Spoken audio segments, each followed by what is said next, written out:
नमस्कार विद्यार्थियों, हिंदी कक्षा में आप सभी का स्वागत है। बच्चों, आज हम अपनी हिंदी कक्षा में क्षितिज भाग 1 का पाठ 2 ल्हासा की ओर की ये सेकंड वीडियो आज हम देखेंगे। बच्चों, अपनी इस वीडियो में हमने पाठ के पात्रों के परिचय के बारे में जानकारी प्राप्त करेंगे।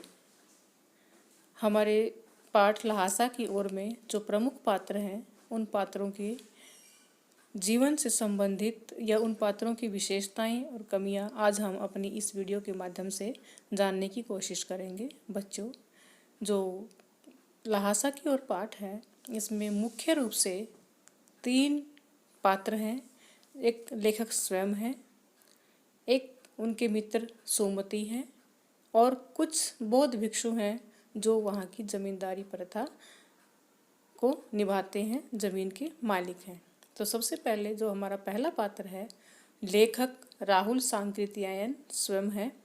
इनके बारे में जानने की कोशिश करते हैं। बच्चों, जो लेखक हैं ये घुमक्कड़ प्रवृत्ति के थे और ये ज़्यादा से ज़्यादा अपने यात्राओं में व्यस्त रहते थे और उनके अनुभव अर्जित करके हमारे सामने प्रस्तुत करते थे। उसके बाद ये अध्ययनशील स्वभाव के हैं। इनकी इस घटना का पता हमें तब चलता है कि एक बार इनको एक मंदिर में ठहरा दिया गया और सोमती को छोड़कर किसी काम से बाहर चले जाते हैं, तो ये उन वहाँ पर रखी पुस्तकों में व्यस्त हो जाते हैं और उनको पढ़ने में लगे रहते हैं। तो इस प्रकार पता चलता है कि ये अध्ययनशील स्वभाव के व्यक्ति थे। उसके बाद महापंडित, इनको केवल हिंदी नहीं अनेक भाषाओं का ज्ञान था। अनेक भाषाओं में पाली, प्राकृत, अपभ्रंश, उर्दू, तो इसलिए इन्हें इन भाषाओं के ज्ञान के द्वारा इन्हें महापंडित कहा जाता था और ये उच्च कोटि के साहित्यकार भी थे। इनकी साहित्य रचनाएं इस बात का प्रमाण है। उसके बाद जो का दूसरा पात्र है वो है बेटा सोमती। अगर सोमती की बात करें तो यह लेखक का दोस्त है। लेखक के साथ ये तिब्बत की यात्रा पर गया है। सोमती अक्सर तिब्बत आता जाता रहता था क्योंकि ये गंडे ताबीज़ बनाता था और वहाँ पर इनको बेचता था।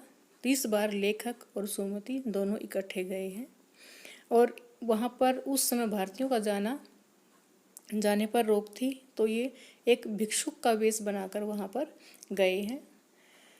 सोमती की बात करें तो बेटा सोमती जो है वो बहुत मिलनसार एक सामाजिक व्यक्ति था और धार्मिक प्रवृत्ति का था, क्योंकि वो गंडे और ताबीज़ बनाकर बेचता था। उनका जो स्वभाव था वो शांत था, क्योंकि एक बार जब वो जाते वक्त लेखक उनसे पीछे रह जाता है तो वो उसका इंतज़ार करते रहते हैं और ज़रा सी गुस्सा करने के बाद वो जल्दी ही शांत हो जाते हैं। इसके अतिरिक्त अगर बात करें तो बेटा सोमती जो है एक मिलनसार व्यक्ति भी था, क्योंकि इनके वहाँ पर तिब्बत में भी बहुत अच्छे जानकार थे, वहाँ इनको अच्छा स्थान देते थे। अब बात आती है नमसे की। नमसे जो है ये बौद्ध भिक्षुक थे। तिब्बत में इनके पास जो है ज़मीन होती थी, जागीरदारी प्रथा के ये मालिक होते थे। स्वभाव से ये विनम्र होते थे और ये बहुत ही भद्र पुरुष होते थे। उस समय तिब्बत में कोई भी अपरिचित व्यक्ति किसी के घर में आ जा सकता था और अपनी चाय, अगर वो उसके पास अपना चाय का सामान है, चाय बनवा सकता था। लेकिन उसके बाद भी अगर उसे विश्वास नहीं है कि उसकी चाय में उसका मक्खन पूरा डलेगा या नहीं, या पूरा सामान डलेगा या नहीं, तो वो स्वयं अंदर तक जाकर भी चाय बना सकता था।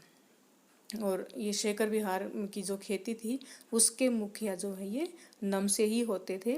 ये जमींदारों से खेती करवाते थे, उसकी देखभाल करते थे और कभी कोई बौद्ध भिक्षुक अगर इनका जो खेती का ज़मीन का जो दौरा करने आ जाते थे तो उसका बहुत ही आदर करते थे। तो इस प्रकार जागीरदारी प्रथा में नमसे जो है वो ज़मीन के मालिक होते थे।